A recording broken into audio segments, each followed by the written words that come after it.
Hey everybody, welcome to the Silver Bayonet Battle Report. I'm back with Mission 2 from the solo campaign in the Silver Bayonet, which has my unit of Spanish Inquisition basically investigating the rumors of a lost chapel and following in the footsteps of a previous Silver Bayonet unit that was sent to look for it, that were massacred by a wolf pack that was led by some werewolves. So we defeated the werewolf, drove off the wolf pack, recovered the orders that we didn't want falling into enemy hands, because other Silver Bayonet units, of course, from different nations are sort of marauding across the countryside.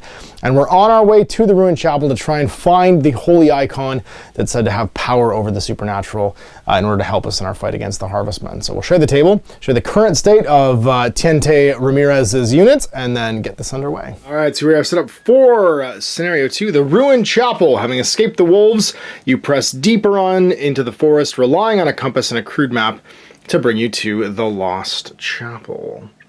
Another day passes and the forest slowly grew denser, and the canopies of the ancient gnarled trees merged together until they block out nearly all the natural light. Finally, through the tenebrous shadows, you spy the ruins of a small stone building surrounded on every side by broken, tilted and overgrown gravestones. According to your orders, you are to search the chapel and recover any items of interest. However, just as you're about to order the advance, you see figures shuffling around in the graveyard. So I just played on a 2 by 2.5 foot table. So once again, the easiest way to do this, I'm playing on a 2 foot table, is just modify your deployment by 3 inches. So if I have 2-inch deployment, I will just to place myself back on the table edge, basically, and be inside that same zone. And then we have 6 gravestones, 1, 2, 3, 4, 5, 6, each of which has a revenant next to it. Now, revenant, of course, is the Napoleonic word for zombie, and that makes them of great interest to me. So a revenant, not super scary individually, speed 4, melee 1, defense 12, courage 5, health 10.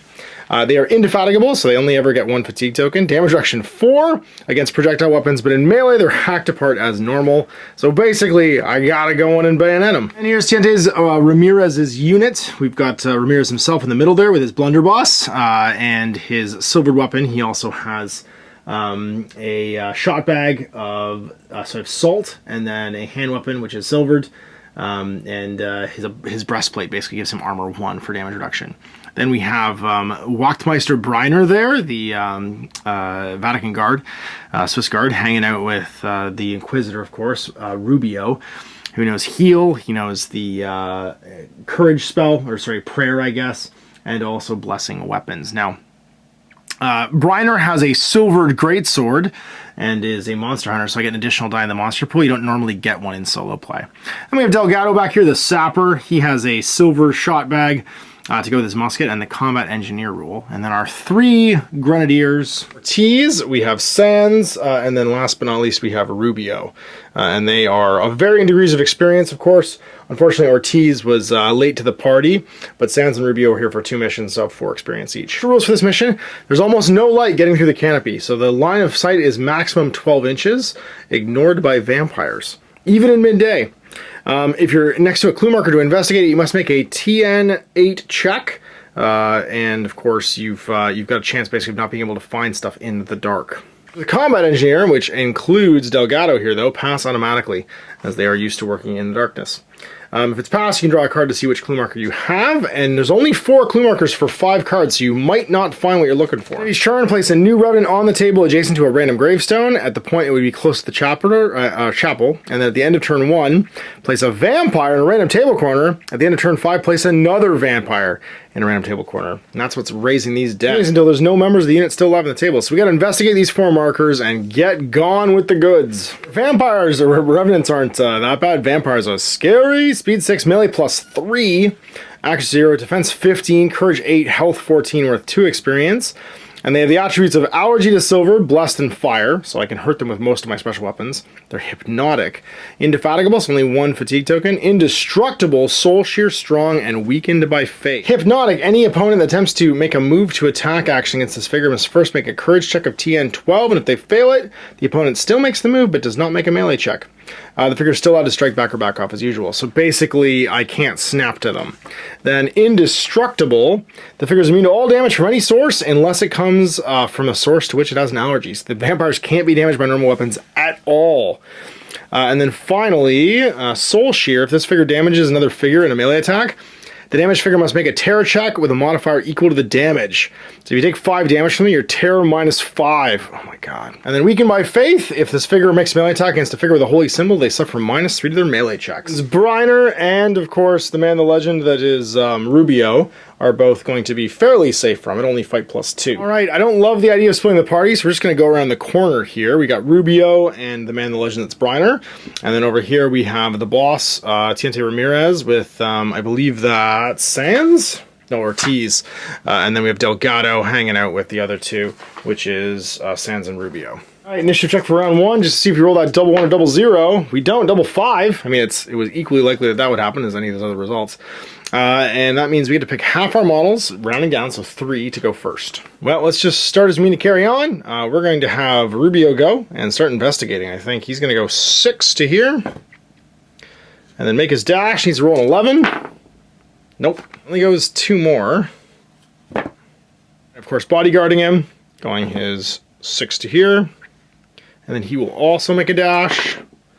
And not go 4, but stand in the way of that Revenant. I'm going to start moving up with the core. So starting with my combat engineer, he's going to try... you know what? No, we're going to charge in with one of the actual grenadiers here. That's Sands. He's going to try and bayonet this Revenant. Hey, that's a 6, 7. 12 we're looking for, so he's all done. And that's our 3. So then it's going to be the Revenants themselves. And they're just going to start shuffling forward. I guess that Revenant fights back, doesn't it? It's plus, I believe, 0. That'll do, though. 14. This one, so 5 damage. He has 11 down to 6. Both of them become fatigued. Yeah, and then this zombie's going to shuffle. So he'd normally go 4, but he's coming down the hill, so he's only going to go 2 to here. Kind of just falls off the ledge, going difficult. This one will go 3 or just 2 and then clamber up. The climb for 1. Sorry, the one engaged in melee just swings. Looking for a 14, doesn't get it. And that means that he could fight back at -1 to his melee, so he's just rolling a 0 here. Ha! But gets a 18, 9 damage. Bayonets don't have any bonus, so just 1 health left. This one comes to fight the man, the legend, that is Brina. Attacks him at +1. That's a 12, 13, doesn't hit him, because he is a defensive 14. And he'll strike back with his greatsword. And get a 4 to 5. That's a 7 points of damage. And they both become tired. 3 left with his blessed greatsword, sorry. And then this one's going to go towards the nearest clue marker. So it'll come around difficult terrain, going 2. And then this one also goes towards the nearest clue marker, because he can't see anybody. So he'll go 4. I think this one up here in the corner is probably closest. So he'll come around the corner to there. And around the boss is coming on, going 6. And then he'll attempt to sprint. Get up on that objective. He mills that 11, so he's going to go 4 to there. His good buddy's going to walk up 6. And that's Ortiz. Does he want to shoot or does he want to move? There's a vampire coming from one of these corners. We want to get to the middle of the table, I think. So he's going to try and sprint as well. Oh yeah, he's going 4-2. So he's going to go up just next to him. That's my combat engineer, but we'll actually go with Sands first. He's going to dive in and bayonet this guy. So he is -1 defense, or she is -1 defense. But that'll miss. No point in doing anything. It fights back. And gets a 9, so no hit. Neither one can become exhausted, so they become fatigued. Just my combat engineer, who's going to go 6 into here. My sapper, and then attempt to sprint. That's a 13, that'll do it. So 4, so 2 to the edge, and then 2 just to get up into the corner here. Alright, so 1, 2 clockwise for where does the vampire appear at the end of the round? Oh no, it's back here! It was following us. It's like Weird the Strain of vampires. Weird, what was it? Midnight Mass vampires. That's my my vampires. New round! Do we get an unexpected event? Not quite, almost, halfway there. There's a vampire coming, and that's terrifying. So I think we just go with my combat engineer first. He needs to get up top here. So he's gonna go 3. And then climb 1.5 to the top. Get on this objective. And then just auto pass the chest to check it. And what do we find? It's the Jack of Spades. Small icon. Add a power die to the fate pool. Oh, good. We spent 1. We'll put 1 back in. Then we'll go with the boss before he gets tied up. Actually, he probably won't get tied up. These are gone. Neither of you are fatigued right now.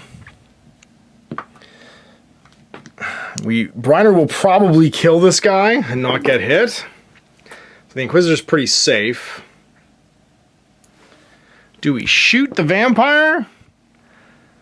Yeah. No, I think we don't. I think we just wait.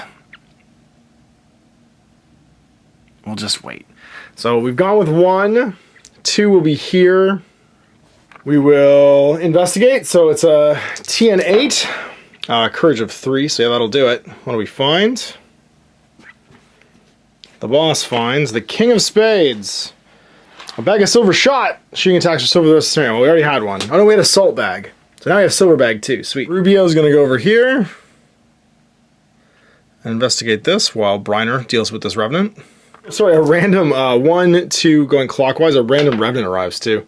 2. Another Revenant arrives on this one. In the last round. Linking the check, +3 for courage. Oh yeah, we find it as well. It's a 13, the 10 of spades. A jewel-encrusted silver cross. The investigating figure may pick up the cross that's spending in action. If this figure is reduced to 0 health, it drops the cross where it falls. Mark this spot on the table. Another unit picking up the cross can move across to do it. While carrying the cross, all their attacks count as blessed, and it counts as a holy symbol. Sweet, that's a pretty cool icon. We got one more thing to search.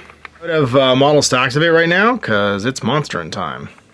Well, starting one of the ones in melee, this Revenant's going to attack Briner. Ha!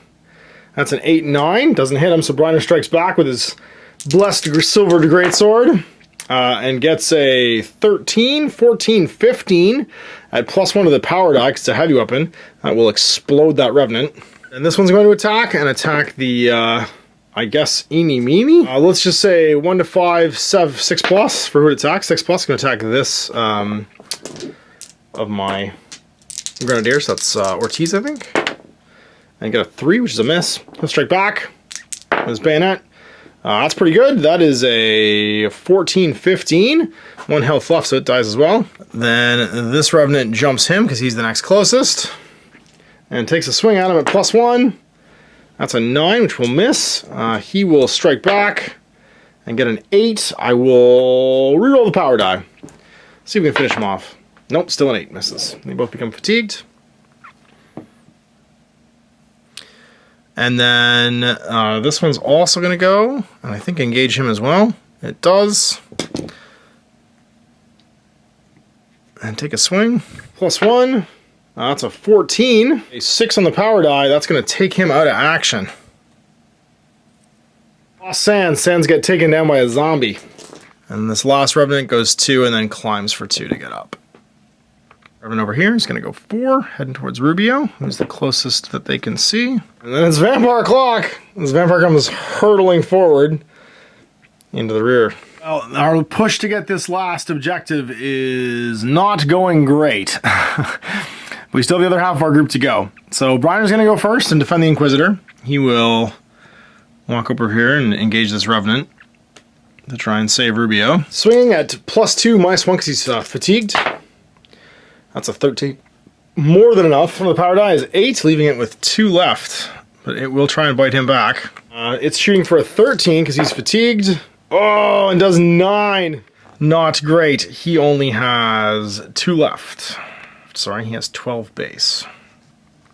Well, the boss has some silvered shot, so he's going to, I think, just take a shot into... there's 2 zombies here, actually. No, we want to melee them. Do we just jump in and start fighting? And just ignore this vampire for a turn? Yeah, I think we do. He's just going to move over to here and fight this fatigued zombie. And that's going to be a +2. I rolled the monster dice instead, but that is the power. So 8 damage. It has 2 remaining. And then it will attack back. That is a 9, 12, 13. It was already fatigued, so... it's just a 12 and doesn't hit. The boss is also fatigued. And these guys are indefatigable, so they can't take another one. You're going to jump in over here. Try and finish that guy off. +1. That is a... It's only got a defense of 11 right now, so that is an 11. Does 2 damage and kills, because that was the power it needed. And all these guys are now fatigued. So it's just this last grenadier. He's gonna go 3 and then have his movement halved. It'll be 4 inches to get to the top and then 1 more inch to get into the woods here. And get to that last clue marker. All right, end around. So a random gravestone, number 3. So the one that I was about to go investigate gets another revenant. No more vampires arrive this turn at least, which is nice. It's new round. They ran on turn 5. That was turn 2. So we're on to turn 3. No crazy event takes place, and we get to go with half our models again. I don't want Briner to die, so we're going to start with Rubio. He is going to heal Briner, and he gets it with an 11 plus his courage. For 3, take him to 6. And then he's getting the hell out of dodge. So he's going to go 3, 6 to here. Hopefully away from this vampire. I don't want to think about it. He's just going to go behind Briner. Gonna hide behind Briner. Bodyguard man. Briner will just strike back, hopefully, and not die. We're gonna go, I think up here. You have silver shot. It's not really gonna help. Their damage reduction 4. I have a plan for this, actually. You're gonna shoot the vampire. In the open, is it within 12, I guess is the question. So 8, and then 4. Yeah, it's just outside of 12, so we're not gonna be able to get it first. Well, the boss could do it, though. So I think we're gonna go, that was 1. We'll go 2, and we're gonna move into this Revenant and stab with our bayonet. Sorry, these fatigue tokens aren't here, but that one will be back in a second. So we'll just leave it. Hitting on a 12. Not good. Back looking for a 14. Doesn't get it either. But it locks that Revenant in place so the boss can move. And I think he's just going to move back. Going 6 to here. So he can plug this guy with his blunderbuss. He just needs to stay inside of 8. Like that. And with the shotgun. So -1, he's accuracy +2, so +1. He needs to hit a 15 to do this. Ugh, I need to do that. That's 10 damage if I get this. So I'll spend my 1 skill die to re-roll. And I need to roll at +1. I need to roll a 5 or better to hit this guy. Oh, we do it! So it's 15, 16 because I'm shoot +1. Oh, actually, it's only 15 because I moved and fired, so it's actually -2. So I had to YOLO that. That was perfect. Power +1, so it's 10 damage with the shotgun. Silver shotgun, because I got a silver shot bag. 14 health, 4 left on the vampire. Shablam! Good job, boss. Thump. Doesn't matter what era it is, the shotgun is always mightier than the sword. I talk me that. Even in the grim darkness of the far future, double-aught buck is where it's at. That was our 3 models. So we have monsters going now. Closest will be this Revenant attacking Briner. And it's going to take a swing, looking for a 14. Whoa, just gets it. Does 5 damage. He's down to 1. Oh my god. I wish there was some way to give this guy the actual armor he's wearing. Give me a big Teutonic Knight, Joe, in an expansion. Briner's going to swing back, though. Hit him at +2. That'll not do it. Next close is over here, so that Revenant's gonna attack Rubio. Ooh, 9 damage. He's down to 2. He can swing back or push back. He'll swing back. Melee's all that matters. Oh yeah, he does. 10 damage, just slays him. He becomes exhausted from that melee. Over here, I'm gonna spend my 1 monster dice Briner brought to make it so that this guy comes down the hill instead of going after my last dude. He's gonna fight though. He'll be defense -2. So he's defense 12 right now. +1 for that Revenant. Oh, he gets him. 5 damage. Takes out Ortiz. Okay, because that's what we wanted. She'll go 2 inches because she can't climb very far right now. This last Revenant's gonna go 4. Heading towards the woods. Or the marker, whichever one, because she couldn't see my sapper. The vampire heading towards the boss. Running out into Delgado's silver shot musket. Down 2 grenadiers here. Come on, Delgado. You can do this. I have no monster dice, power dice, or skill dice left. Let's see if he can blast the vampire back to oblivion. Needs to hit a 15. +1 for range, and that's it. Or +1 for his range combat. Gets it. That's a 10, 17, 18. Musket does 10 damage. Silver. That's right. Get back to your hole. We've only got 2 turns and another one shows up. So he fired. He's going to jump down. And then go 3 and be like, we're getting out of here, boss. It's just you going 3 over to here and then making that search check. Courage, you gotta see what's here and then we're getting off the board. That's an 8. Check TN8. There's no courage bonus, it's just a TN8 check. So we find it. What is that last clue marker? It is the Ace of Spades. That's never good. Ace of Spades. A strange candelabra. Investigating figure may pick it up. Mark the spot on the table if they die. Any other unit member may pick it up. While carrying the candelabra, all the figure's attacks count as blessed. Sweet. Here's Briner, who's badly wounded. I wish he could just push back. He's got to try and kill this defense 11 Revenant. He does. +1, 4 damage, only has 2 left. And that means last but not least, he could just take a walk over to here. Getting away with his 1 health left. Turn 4. It is very vampire-y soon, but another random Revenant arrives on 1. So it'll be over here.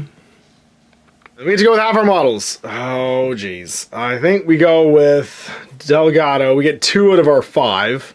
Delgado's going to go. It'll cost him 2 to get to the bottom. And he's got 4 left. He's going to head this way, away from these Revenants. And then I think he sprints. Checking for that 11. Gets it. Goes 4 more. Just going to consolidate. Going over here. You're going to go 3 back through the woods. Get to the other side. And then make a sprint check as well. Got to get away from these zombies. You do. So you get to go 2 instead of 4. That should put you in a safe territory. And then the Revenants go. So heading 4 this way towards Ramirez. Because I think he was the closest. I think you're the closest. So just climbing 2 through the ruins. There's no clue markers left. We'll say you can see this one through the woods. So you're going to go 3 and then just get on top of this, having your speed. And this one's going towards Rubio. You can just barely see through the trees. Well, Inquisitor Rubio heals up Briner. Fails? TN10. Yeah, doesn't get it. And then walks his 6 off the table. Briner also leaves. The boss consolidates, goes 6, and reloads. It's round 5. And 2 of our models can just leave, so you're taking off. You're taking off. And end of the round, I guess all the vampires head towards Ramirez. Or all the Revenants, sorry. 2, because you're just coming down the difficult terrain. You'll come around the corner. And then where does the vampire arrive? 5s. 8, over here. We get to leave as well and be like, no thank you, vampire. You know what, we'll shoot it then leave. Maybe we can just one-shot. We'll be within 12 of us. We're too far away. Now we'll just boogie. One vampire, and this one can have its nest back. We found what we were looking for inside the chapel. We didn't need to kill all the vampires. We're just here to find the relics. So that's the end of the game. So the unit receives the following bonus experience. +1 if they investigate 3 or more. We did. +1 if they kill 5 or more Revenants. We definitely did. +1 for each vampire killed. We did. +1 if at least 4 soldiers exit, which they did. +2 if we are carrying the Silver Cross, we are. And +2 if we have the Candelabra, which we do. Candelabra and the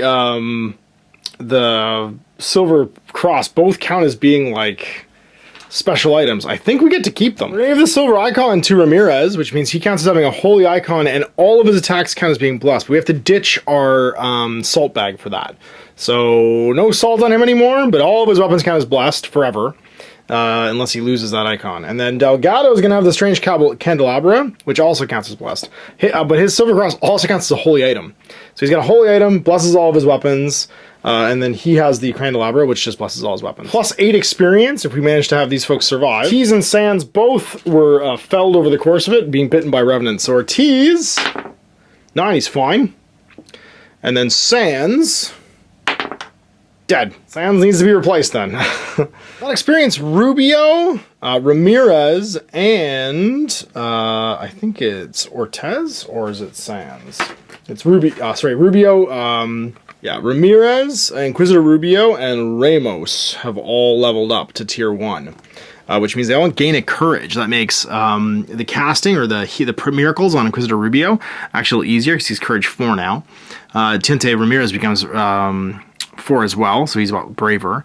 And then, of course, over here, Ramos becomes courage +2, so he's going to be a little hard to drive insane. Getting into this, the replacement string, we have now, of course, a new Grenadier being hired. That's Torres, who will join the group for our 3rd adventure. It's going to be a troll hunt. That's going to the long search home, basically. One of our encampments. It feels like something's watching us, and that will be the next adventure. So there we go, part 2 of the solo play campaign from the Silver Bayonet, in which we have now retrieved the treasures of the chapel, and we have to make our way back to friendly territory, back through the darkened European woods, with all the monsters and things lurking out there in the night. So as the sun sets, we set camp, and something is moving out there in the underbrush, and we'll see what that is in 2 weeks for mission number 3. There's only 2 missions left, as we are being hunted, and then we have to sprint to the finish line and rejoin our sort of like actual army on the move through Europe. So we'll see you for that then. Till then, I'm Ash. Hey there, I hope you enjoyed that video. There are tons of other games already recorded for you to watch. Click over to my channel page if you haven't already, and have a look through the dozens of playlists full of videos. I guarantee you'll discover a game you haven't seen played before. I put out new videos 7 days a week, and every day is themed to a different genre as I continue to explore the wider world of gaming. Of course, none of that's possible without you, the viewer, so click a like and subscribe if you'd like to stay on top of what's happening here daily. My 2 kids and I are massively grateful to be able to have the flexibility of this job so I can always maximize my time with them. If you want to support me continuing to put out this content, it's only possible because of my amazing backers on Patreon who support the studio, equipment, and model cost, as well as being how I make the bulk of my living. You can also help out by buying a t-shirt through Spreadshirt, a measuring gauge or widget from Death Ray Designs, or buying one of my games and supplements, like Last Days, Gamma Wolves, and Blaster. As a way of showing my appreciation, patrons get early access to new games and supplements that I write throughout the course of the year.